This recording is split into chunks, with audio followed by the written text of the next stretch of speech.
All right. Hey, hi. We have season predictions at the end, and then we're also going to do game predictions What do you for mean? For see. this game, this coming game, Yes, this coming and game. then season prediction, the record. Yes.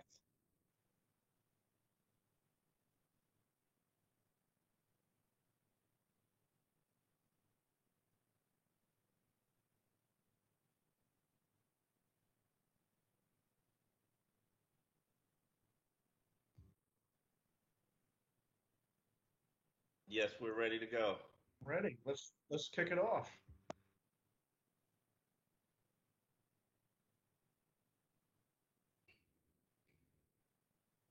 Well, training camp has concluded. The 53-man roster has been assembled, and even though the dress rehearsals never happened because of COVID, obviously, we're in a national pandemic, so they skipped the exhibition season.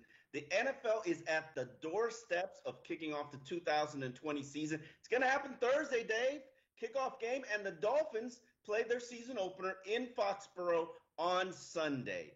I'm Omar Kelly. This is Dave Hyde, my colleague at the Sun Sentinel, and you're watching X's and Omar's. So, Dave, the Dolphins have undergone a massive makeover from last year's 5-11 team, and they finished with plenty of spunk last year, upsetting the New England Patriots in a game that the Patriots had to have. Now, the Patriots have weakened, the Dolphins have improved.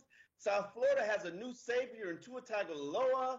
Will it make 2020 season any different for the Miami Dolphins? Oh, it's going to be a different season. Now, we're talking where they're going to be at the end of the season.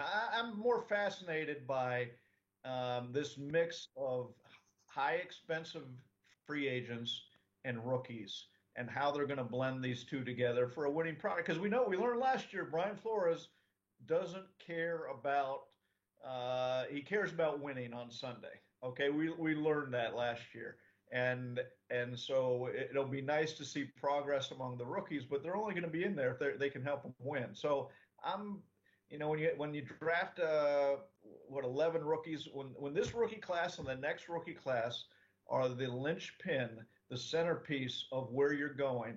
You want to see progress among the rookies. For me, this offseason was really about how much money Steve Ross spent. It was a ginormous check that he had to write, $243 million, nearly $150 million in guaranteed money. No team spent that in an offseason. The Dolphins did, and it was part of a rebuilding process. Now, when I look at this team and I watch them practice, I came into training camp thinking, okay, they've got the talent, maybe they could be playoff contenders. But when I actually took a look at what was on the field during this COVID offseason shortened month that they've had to practice on the field, I realized there are so many new pieces, so many newcomers, so much new offense, new defensive coordinator. It's going to take this team a minute to adjust and sort of find their groove. Now, what does that mean for the season? I have absolutely no idea. They can go out and they can smack the Patriots and get started off in a hot start and then fizzle at the end of the season. Or they can struggle at the beginning of the season and then heat up like they did last year, winning five of the last, what is it, seven, 9 games? Can't remember. So it'll be interesting to see. I think this is going to be a more competitive team. I think they've got new leadership. We've got 8 captains, and 4 of them happen to be new players. So that shows there's new leadership, new veteran leadership. Where will it lead this team? I have absolutely no idea. And you could say the same thing. We'll get into it in a little bit. Look at New England. I mean, we're without preseason with so many new faces. A lot of teams, every team in the AFC East really has questions, except Buffalo's bringing back, really the core of their team, and it was a good team last year, so that's why they're the favorite to win the division. Diedrich has Um, our first question. What are your performance expectations for the Dolphins in the first month of the season, Dave? well, you look at the okay, Jacksonville is going to be pushover of pushovers in the league. So if we're talking records, there's a win. Um, and I figure they'll get one win out of the other three teams.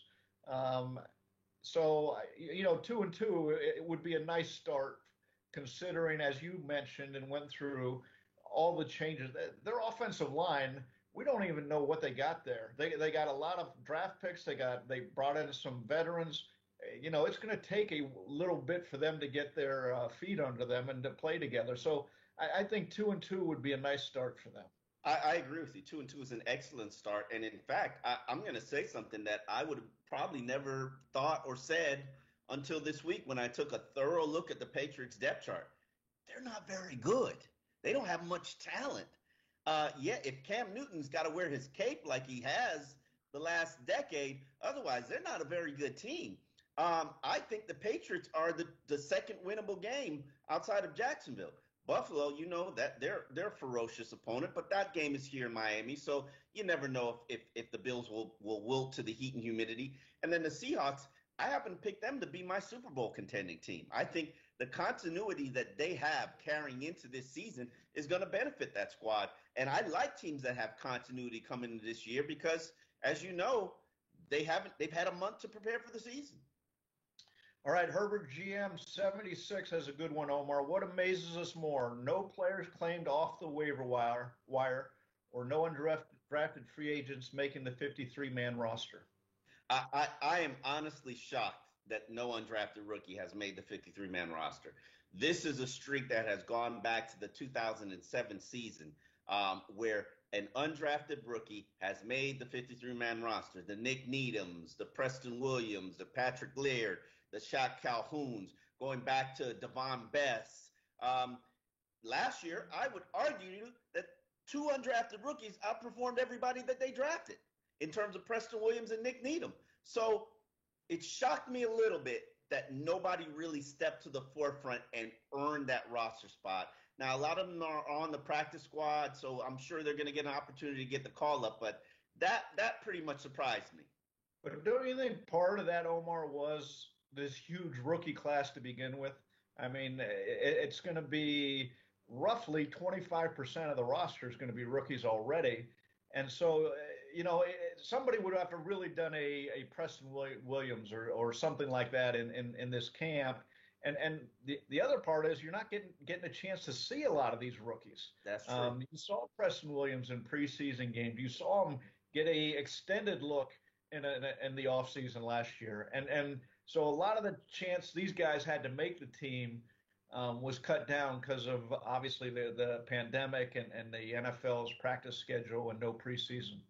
You could say the same thing about waiver wire claims. I mean, no exhibition game doesn't give a guy an opportunity to shine. So a lot of teams really just stuck with what they had and will continue to try to develop that. Nicholas has our next question. Do you think the Dolphins are done making splashy moves that involve draft picks? He's referring to the trade that sent former second-round pick Raekwon McMillan to the Los Angeles Raiders, and then the Dolphins actually trading the pick that they acquired back to the Raiders to get former Kentucky wide receiver Lynn Bowden Jr. Well, I mean, to me, these aren't splashy moves. Okay, they're Raekwon. How many more Raekwon McMillans do they have to trade on the roster? Failed draft picks here that are going to go. Hold on, Dave. He didn't fail. He just wasn't a good scheme fit, and I talk about that a lot of times. When you have changes in regime and you go from a 4-3 to a 3-4 to a 4-3 to a hybrid 3-4, you go from a power rushing offense to a zone blocking offense, there's going to be so much collateral loss. And I put Raekwon in the pile of collateral loss because I know Raekwon will be a decent pro, a borderline NFL starter for another team. For this team, which predicates they need their two every down linebackers to be good coverage guys, Raekwon just wasn't a good fit here. Well, let's talk about that for a second. Philosophically, then, should a second-round draft pick be a guy who's only going to be on the field a down or two on defense in today's NFL?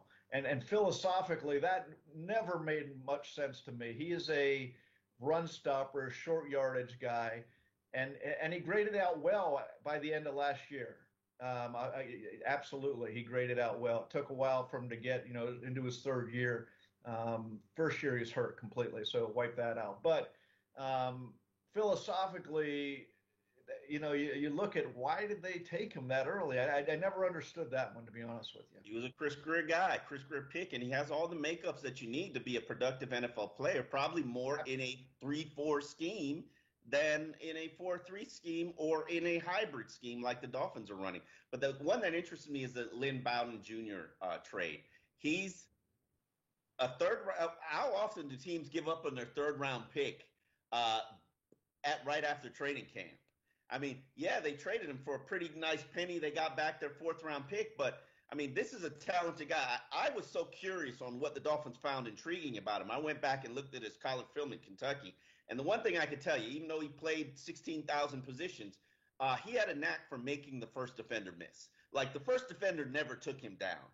And that to me is something that stands out about his film that says, hey, this guy, if he can learn how to play the slot position, he can be a pretty dangerous weapon. And I think that that's the vision that the Dolphins have for him.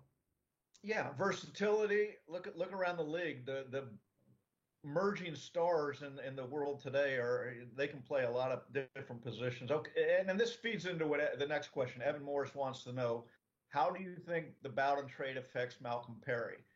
At risk at all, or decreased likelihood he sees snaps? Well, I haven't seen Lynn Bowden Jr. physically, but I've seen Malcolm Perry, and he's about this big.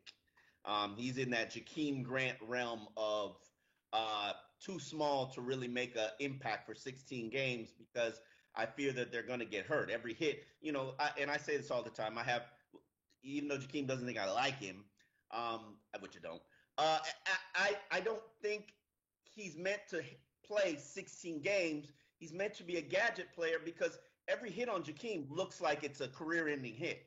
But that's what 6th-round picks and 7th-round picks are for, right? I mean, if you get a role for that 6th or 7th-round pick, as Jakeem and now Malcolm Perry are, you can live with that. You can win with that. That's the point of it, right?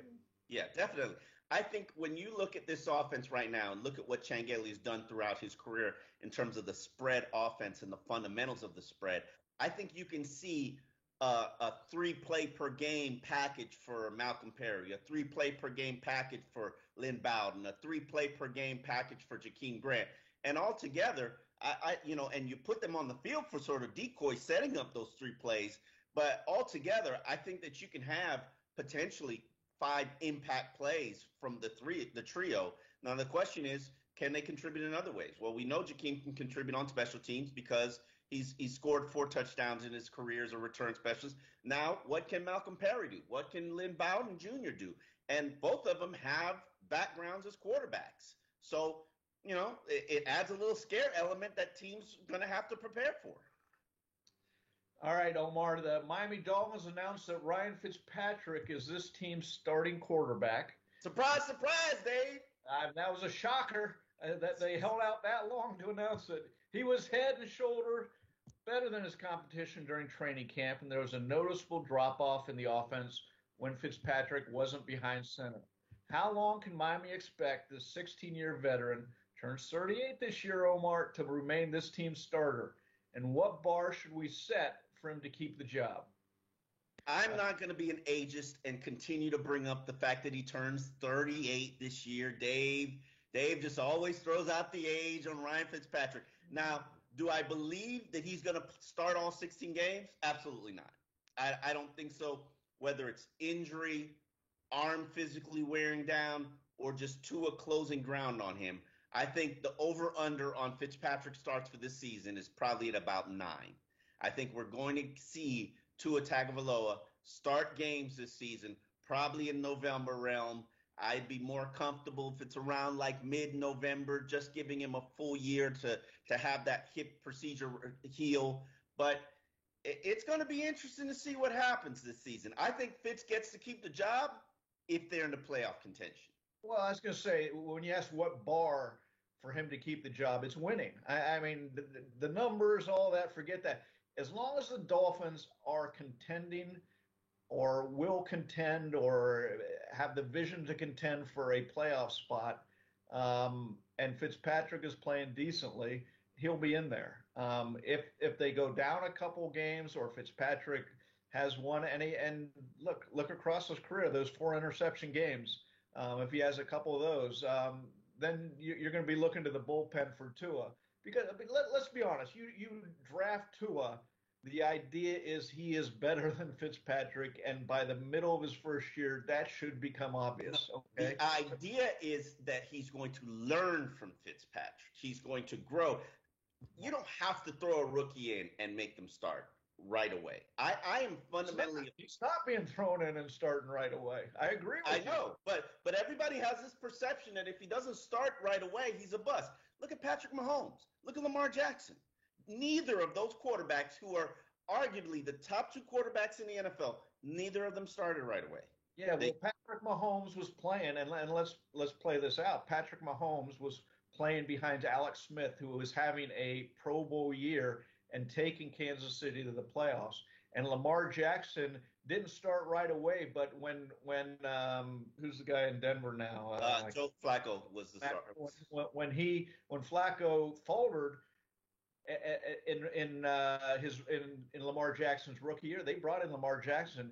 And the interesting thing with this will be the players in practice will see who's better.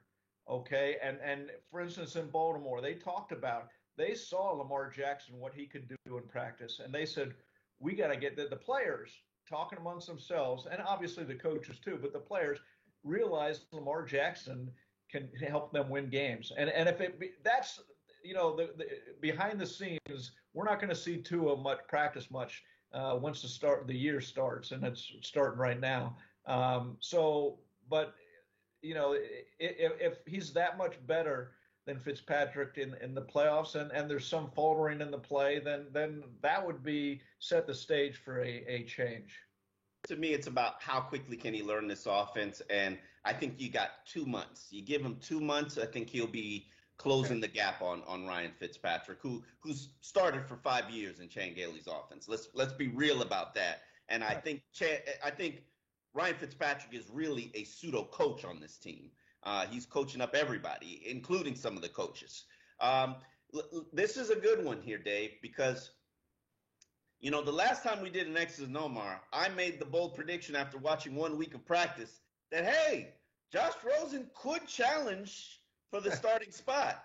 Then the very next day, Ryan Fitzpatrick leaves practice for personal reasons, and his mother recently passed, and our prayers are with Ryan Fitzpatrick. But Josh Rosen sucked at practice, sucked pretty bad. Then he went to the exhibition. Then he got basically limited reps during practice, went to the exhibition scrimmage at the stadium. From what I hear, he threw 1 interception, and 4 of them were called back. 3 more were called back because of pass interference calls. And then the Dolphins decided that they wanted to release Josh Rosen, eating the $3.8 million in contracts that has gone unpaid for the next 2 years, then signed Jake Rudock. Was this a wise move for this franchise? That was an odd move, and you wrote a good column about that. Look, the Josh Rosen idea didn't work out. I love the idea, though, and I've said this from the start. Did they overpay? Probably, yeah. I mean, 2nd-round pick and a 5th-round pick for him. But this is what the franchise. Who were you bidding against? For 20 years, take a chance on quarterbacks. Imagine if they took a chance on the guys that the Lamar Jacksons, the Deshaun Watsons, the Patrick Mahomes, the guys who were out there. Jimmy Garoppolo. I'm with you on the take a chance on a guy the fundamental rule for Omar Kelly, draft the quarterback only if you love him. They didn't love Josh Rosen. They were like, come on now. Jackson or Patrick Mahomes or Deshaun Watson either. It's hard to gauge what a quarterback's going to do, okay? And let's face it, these guys haven't been very good at it. That is very true. Tony Figueroa has a good question. Nick Saban always said Tua is a 1-rep guy. When he was told a mistake, he corrected it the next series. Have you seen that? And is he overcoming his mistakes and improving? Well, more generally, because I'm not. You're out there a lot more than I did this practice. I've been doing a lot of heat stuff and other things. It's a weird August right now, and September.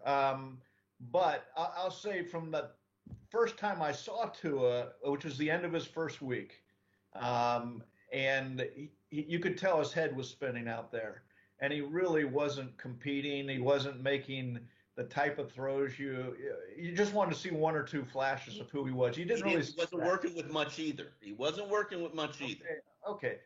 What I'm saying is from that point to now, when the last time I was out there, you saw a huge difference. You saw guys grasping where he wants the ball to go, more of the offense. Maybe it's who he's playing with too, but you see, for instance, in the scrimmage, he'd run 4 or 5 really good plays, and you say, okay, that's who he is. And then he'd have some rookie hiccups of too long in the huddle, too not getting the playoff, going to the wrong guy, whatever. But you're seeing the progression you want to see. Now, whether he's one step, one mistake, I don't know. Did you see that, Omar? I saw a guy who steadily improves. I saw the one thing you can't take away from Tua is he's got accuracy and he's got anticipation. Now, when he has a comfort level with his weaponry, that accuracy and anticipation will improve. He did not have a comfort level with his weapons during training camp. And in fact, I wrote 2 columns, Dave, that they better get some help at receiver because it was trash. Yeah. And then they added Lynn Bowden Jr. and then Antonio Callaway on the practice squad. And applause for them because you recognize there is a problem. Let me fix it. I think if you give Tua, and this is no shade on Ryan Fitzpatrick because I believe Ryan Fitzpatrick makes everybody better. He made Devontae Parker better. He made Mike Gesicki better. He makes the offensive line better. He makes Preston Williams better. But if you gave Tua those same weapons, I also believe that in time, not now, but in time, maybe 2 months, he'll make those players better. He has a pocket presence about him, and I know they aren't hitting people live, but after you've watched 7 years of Ryan Tannehill get sacked every other 5th snap of practice because he has no pocket presence, just seeing still on them taking shots at Ryan Tannehill. Listen, this is just what I saw, Dave. I cannot ignore what I saw. 7 years of 5, and then we go to the games, Dave, and then there's no pass rushing from the Dolphins. So what gives? They're not that great. He just sucked at it. But Tua steps up in the pocket. He has that Dan Marino feel for pressure, sliding in pocket, stepping up in the pocket, knows when to scramble. And I just think that those are sort of innate abilities that the special ones have. It's interesting. One of the things Saban did say and repeatedly was Tua needs to get rid of the ball when he knows a play isn't going to work. He held on the ball too long trying to make plays, and that led to some of the injuries that knocked him down in the draft. So, okay, the Big Blue wants the info. With no preseason, no official depth chart was released yet. Well, we have one, but can you give a prediction on the starting offensive line? Well, we know what the starting offensive line is because the depth chart says that Solomon Kinley won that starting right guard spot. He had been the starting right guard from day one of training camp, as Austin Jackson had been the starting left tackle from day one of training camp. Brian Flores is one of those coaches. He's from the Bill Parcells tree, even though he never coached immediately under Bill Parcells. As Parcells says, if the puppy don't bite, then he probably won't bite as a dog. They are throwing Austin Jackson and Solomon Kinley into the deep end to see if they bite. And if they don't bite, then you've also got Robert Hunt you could throw in there for Kinley, and then you can go back to Julian Davenport or Jesse Davis at left tackle and slow down that development. But these rookies are being thrown in there. They're going to play right away, and they're going to learn on the go. And good for that. They should. Solomon Kinley, the practices I saw, every practice somebody was down on the ground in front of him. He had put them down on the ground. So if that measures, if there's consistency to that, and only the coaches know watching the films, then they have something there. And the other guy behind him, and who knows if he ends up tackle or guard, is Robert Hunt, who they do think is good. Now, I talked to Keith Sims and Richmond Webb for a column, and it was interesting. These are the last 2 rookies to start together that were ultra successful for the Dolphins, 2 rookie offensive linemen. two of them at the same time, and they talked all about the lessons they had to learn, and some are just so simple. Like after Chicago played the Dolphins in preseason, Marino went up to Richard Dent, asked him, is Richmond any good? And he said, yeah, but tell him he's tipping off what plays they're running just by the pressure he's putting on his hand in his stance. And the things you get away with in college are completely different in the pros when you have smart veteran players lining up across you. And I'm sure we're going to have a lot of that learning curve with the two rookies. You expect that. They are not polished and clean products. They are not going to be Laramie Tunsil in terms of reliable, consistent out the gate. They are not Jake Long. What I can say is they've got athletic ability. They've got a willingness to learn. They've got the stamina to play in South Florida's heat, seemingly. The question is, will they develop chemistry? And that's one of the biggest issues. That leads us to our next question that comes from Tony O'Donnell. What's the key to success for the Dolphins' offensive line? Well, when you look what they did in the offseason, it was an attempt to keep too many rookies on having to rely on too many rookies at the same time. They went out, Eric Flowers, Ted Karras.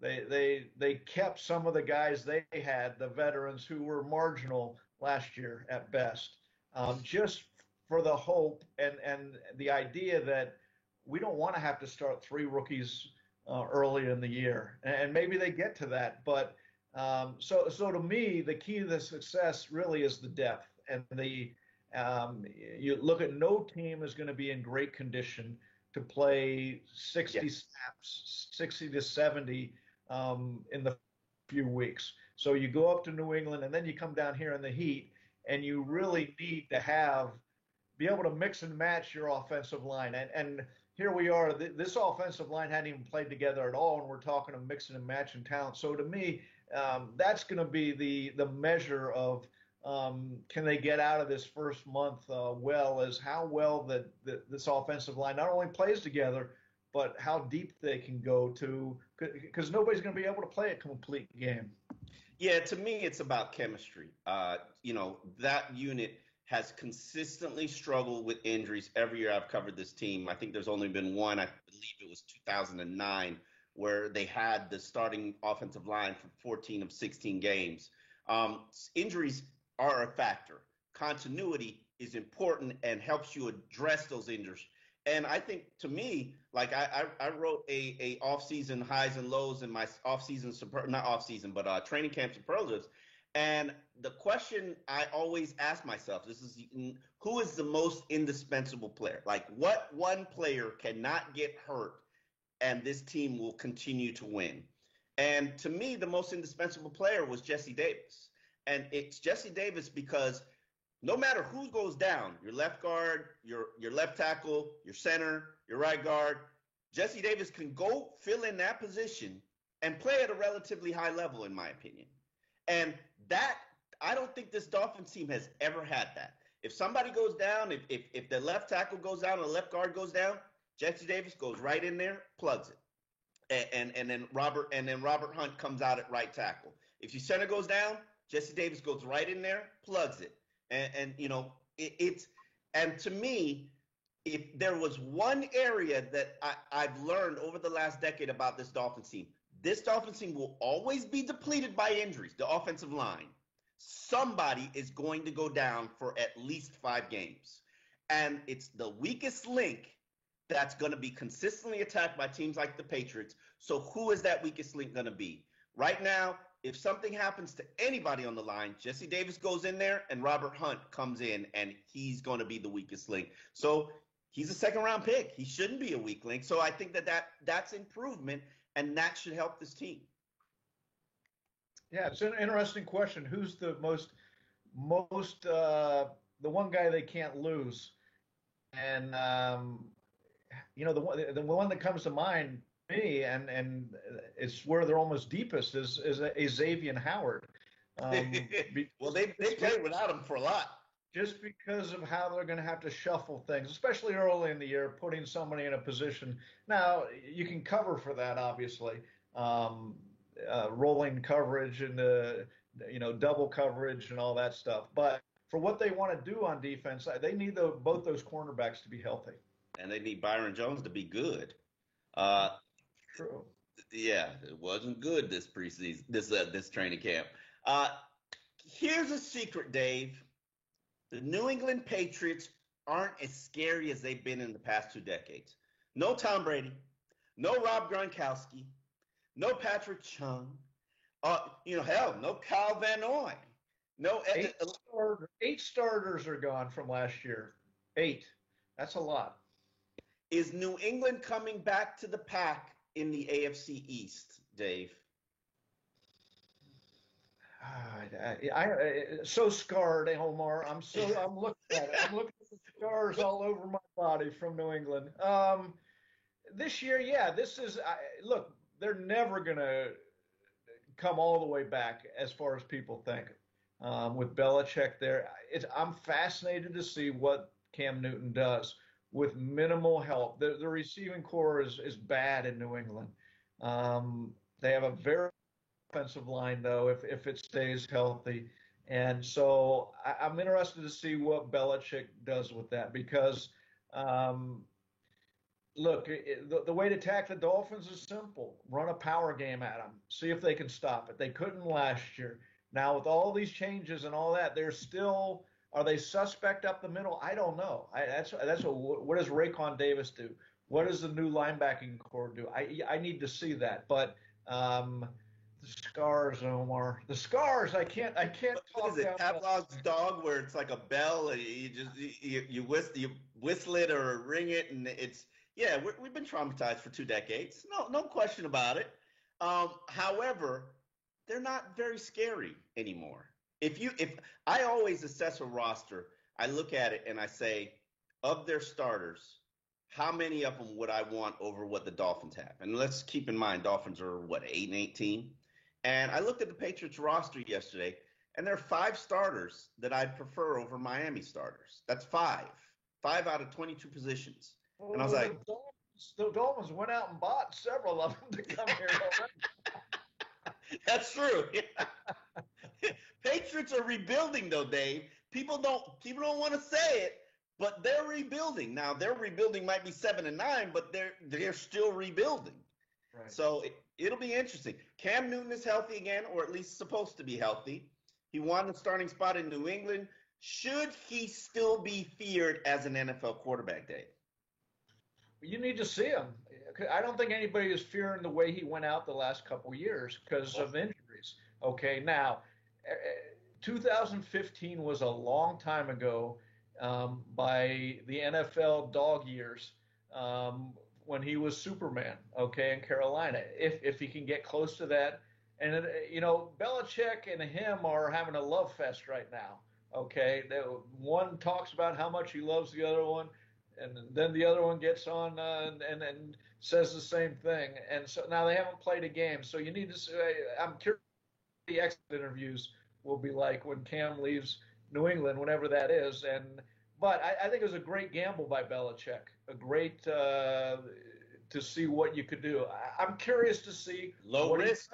No. I think the Dolphins are paying Josh Rosen more to go away than the Patriots are actually paying Cam Newton. It's what intrigues me about Cam Newton is last year before he went out and was sidelined by the foot injury. People don't realize this, but he had off-season shoulder surgery, and when he came back, he couldn't throw the ball 15 yards with zip on it, and that's just a baseline major NFL throw.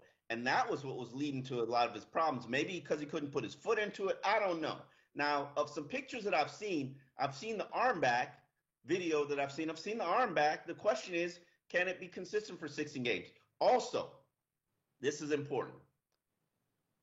People who know me know I do not like scrambling quarterbacks. It's just not what I do. I always think that the scrambling quarterbacks, they've always got to come back and eventually learn to be a pocket quarterback. Cam Newton has never learned how to be a pocket quarterback, and now he must learn how, and he must be a pocket quarterback. This is a quarterback who isn't even completing 60% of his passes in his career.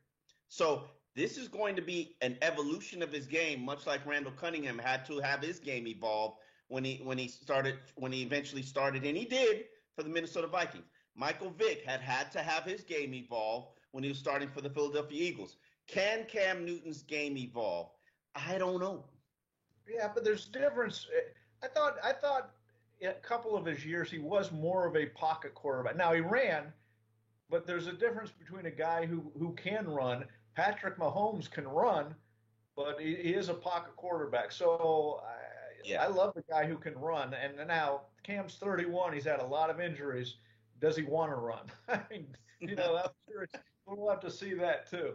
All right, Finn Hader 13 has a good question. Do you think the success Devontae Parker had against Stephon Gilmore in Week 17 last year was a fluke? I do think it's a fluke. And here's the reason why I think it's a fluke. Devontae had, you know how many catches he had the first game they played against the Patriots? 0. Goose egg.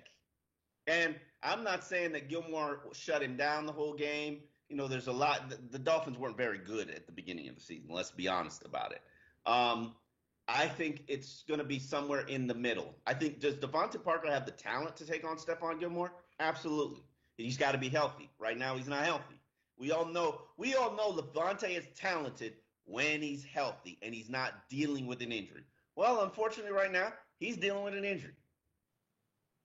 Yeah, I remember a game in Foxborough the previous year where Gilmore just dominated Devontae to the point there was a pass in the end zone, and I went and talked to Gilmore about it after the game, and he said, "Look, I just beat him to the spot, and I took the ball from him," and that was sort of their personality of their matchup until the last game last year. And Gilmore, obviously, he was a defensive player of the year in the NFL last year. He's had all off season to stew on that. You're going to get his best game on Sunday. I hope Devontae's healthy because I want to see it, because him and Fitzpatrick did develop something in the last half of last year, which a lot of it was playground stuff. Fitzpatrick threw it up there knowing Devontae could out-muscle the other guy. Here's the secret, Dave. Fitzpatrick didn't have any other receivers at the end of the season. There aren't many guys who really belonged in the NFL on the play, and Albert Wilson could barely run. And Isaiah Ford, nice, intriguing practice squad developmental guy, but do I think Isaiah Ford's going to tear it up? I don't know about all that, but I will tell you this. We heard during the Adam Gase era, the problem with Devontae is reading the defense and making the adjustments, and so the quarterback and him could be on the same page. They threw that all out last year, and it was throw it up there and let Devontae get it, and that's what he did, and that was very successful. And I'm curious to see, this offense under that they're running right now. The idea is there's a lot more freedom in it for the receivers to get to a spot. However they get there. They have improvisation, yes. And so I'm curious to see, how you don't want to ruin what Fitzpatrick and Parker had, and maybe this even helps it even more if there's freedom where Devontae doesn't have to do the exact thing, or make an exact read, but he can improvise or do whatever he wants to get open too. So I'm curious to see how this works out. Listen, everybody is obsessed about Devontae Parker. Let me tell you a little secret, Dave. Preston Williams will be a monster. Good. I haven't seen a receiver like him since Brandon Marshall was here, in terms of just a guy who has the ability to do everything. Now, let's hope he can stay healthy. Let's hope he can be, mature enough to handle the success, because he's going to have a lot of success this year. The Patriots think they need to focus on Devontae Parker. I'm sad. Let me announce it right now. Preston Williams will feast. It'll be interesting with those two on opposite sides a lot of times, if that's what they're going to do. I'm curious because they're similar receivers. They are. With that when you can be dominant, but they're similar receivers. I'm curious to see how this works out. Definitely. Carlos has a good question. Name one player on Miami's offense and defense that will be the key to Miami winning game number one. Well, I would have gone with I'm just going to throw out the one veteran guy they're counting on offensive line, Eric Flowers. I can't believe I'm saying a guard, But when I look at the offensive line, that's the guy to me. He's got to not only play a solid game, but be able to calm everybody else down on the offensive line around him. And you see him after practices talking to people and going through drills with some of the younger players. So, I can't believe I'm saying a guard is a key. It's all this hate for guards, man. You know I love guards. You should be able to find guards, but because of where they are on the offensive line and who he is, he's been up and he's been down in his career, so he's seen a lot, and so he'd be the one guy on the offense. The defense, I think I said it earlier. You can pick either of those cornerbacks. Xavier Howard, to me, because of his injury history, to me. They need both of them to, as you said, to play well, but also to be on the field, first of all, to do, I think, what they want to do on defense. To me, the most important player is Ryan Fitzpatrick. This ship goes as far as Fitzpatrick goes. That's too easy. No. I mean, I think Ryan Fitzpatrick is the type of quarterback that raises the tide of the ship and makes everybody better. He makes the offensive line better. He makes the tight ends better. And if he's not in there or he's not good, you got no chance. And then on defense, to me, it's going to be Kyle Van Noy because I don't see much pass rush from this defensive line. And, Kyle Van Noy is sort of an edge rusher now, and that's not necessarily what he's been his whole career. And we'll see if it works. I just don't know. He was all last year in New England, though. But you're right. Leading up to that, he wasn't. So what's his strength, I guess, is the question. Sierra Run asks, with the tight end group, will opposing teams have the impression the Dolphins are throwing when Gesicki's on the field and then running the ball when Durham Smythe's on it? Sure. Wouldn't you? I mean, let's not complicate some of this, right? But yeah, they have some other options. Obviously, the Shaheen they got from Chicago. We'll see how exactly where he's more of a receiving type end. But yeah, if you're lining up, and look, I don't have any problem with that. And I've mentioned this before. I'm not sure if on X's and Omar's, but one of Bill Belichick's notes his scouting notes and how he builds teams. Came out this offseason. It was really interesting. One of the things he said about tight ends, he goes, no problem with a tight end who's only a receiver.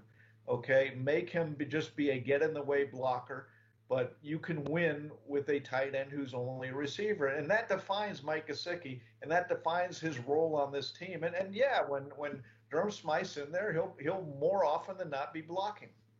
I think it's more important that Durham Smythe actually becomes a good route runner than it is Mike Gesicki becomes a good blocker. Because right now they listed Durham Smythe as the starting tight end, and I can totally understand why. In their base offense, this team wants to run the ball, and you've got no chance to run the ball with Mike Gesicki on the line. So I think of Gesicki as a glorified slot receiver, and I'm okay with that. You put Gesicki on the field with Parker and Williams and then these two backs in the backfield, that's a dangerous offense. And exactly how does a defense match up against that? Are you putting a safety on Gesicki? Are you putting a linebacker on Gesicki? You got to make some tough decisions. And then if you put a safety on Gesicki, one of these receivers is wide open one-on-one. And both of them are 6'5", so it'll be interesting to see. All right, Kind Daniels wants to know, outside of Shaq Lawson, Emmanuel Ogbah, and Kyle Van Noy, where else is the Dolphins' pass rush going to come from? Yeah, man. This has been probably my biggest concern. I think Emmanuel Ogbah gives you a decent amount of pass rush. I've seen him do well in practice. I'm not going to say he's like a pass rushing monster. Emmanuel Ogbah, I got a lot of respect for him. Frank Gore, who was on the Buffalo team with him, said to me during this offseason, he said Shaq should have started in Buffalo. And Shaq is a very talented guy. Now, the one thing he said is he's not going to give you much pass rush, but he's going to own that edge. And so that makes me wonder, okay, where's the pressure coming from? Is it coming from Andrew Van Ginkel? Is it coming from Kyle Van Noy? One thing I will say is Jerome Baker last offseason, in what they were doing, and they were experimenting with him in training camp and practices, but he was one hell of a blitzer. And then when they got to the season, that just went away. And I'd love to see that come back. If we can make Jerome Baker as effective a blitzer as he was last year training camp, not during the season, but during training camp, I think you might have something there. And I think that he could probably lead this team in sacks. Now, the question is, was that just a fluke, or Michael Dieter sucked, or what led to him being so effective last year? Yeah, the interesting thing to me, especially going into this game, this defense is built philosophically just like New England's defense. No surprise there. They've invested in the secondary, and they're saying we're going to win with some decent players up front. I hate this approach, Dave, because you know what made New England's defense? Tom Brady, because he always had the lead, because he always took advantage of turnovers, because he always owned time of possession. Tom Brady made New England's defense.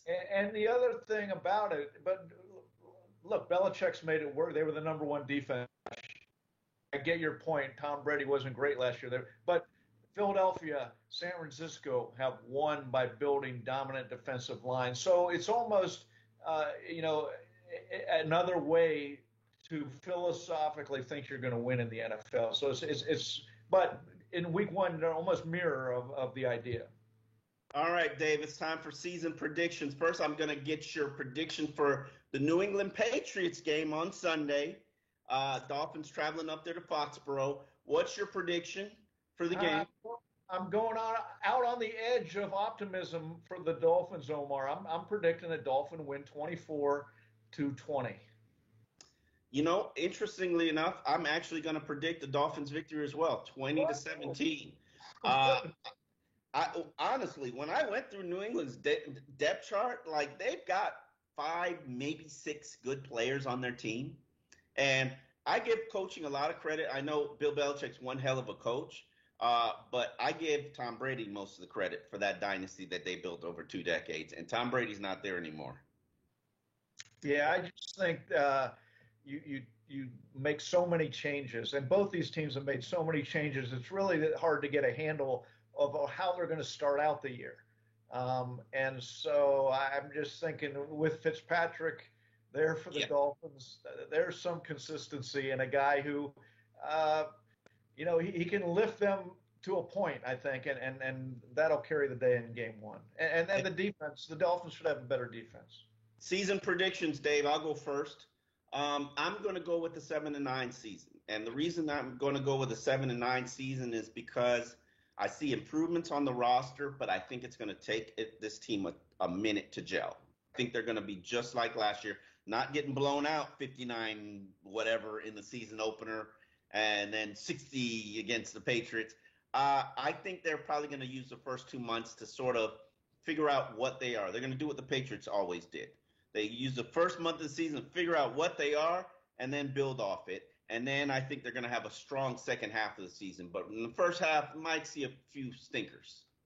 Well, Omar, I hate to say it, but we had on sunsentinel.com, it's the same thing. I picked 7-9 as well. And I'm reading in some of the national, Peter King, who I respect, obviously, picking the Dolphins to go to the playoffs, and others have too. And I just think that's. You're like, what are you missing? I think it's getting ahead of who they are. Okay, when you're playing this many rookies, when you're starting 2 rookies on the offensive line, and maybe 3 coming up, and you might be putting in a rookie quarterback. I just think there are too many questions to say that everything is going to tumble into perfect shape and align. All the planets are going to align for them. Like where they're going, but it's a progressive step this year, not a huge advancement. Well, thank you for watching Sun Sentinels, X's and Omar show. Omar Kelly and Dave Hyde. We will see you next Wednesday at noon, right here, same place, same time.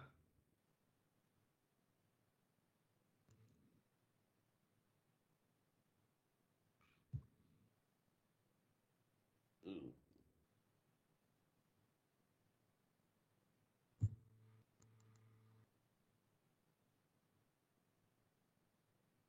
No hitches, right? We like to hear. Yeah.